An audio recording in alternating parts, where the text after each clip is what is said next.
Hello friends, welcome to our mini blog. तर तुम्ही बघितलंच असेल मागच्या व्लॉगमध्ये की आम्ही गावाकडून पुण्याला परत आलो आहे.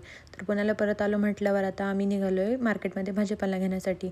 मग आम्ही गेलो मार्केटमध्ये, तिथे भाजीपाला घेतलं थोडंफार आणि त्यानंतर निघालो आम्ही फळे घेण्यासाठी. तर गप्पांच्या नादामध्ये त्या नारेलाने आमच्यासोबत स्कॅम केला.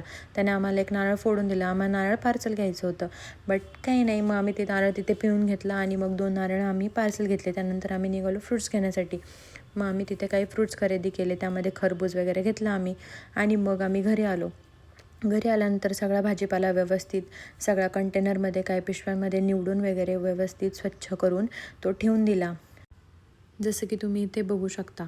आणि मग त्यानंतर सगळा भाजीपाला व्यवस्थित फ्रीजमध्ये सेट करून घेतला. तर फ्रेंड्स, तुम्ही जर आपल्या चॅनलवर नवीन असाल तर प्लीज लाईक, शेअर आणि सबस्क्राईब करा आणि शेअर करायला विसरू नका आपल्या चॅनलला. आता इथे मी भाजीपाला सेट करून घेते आहे.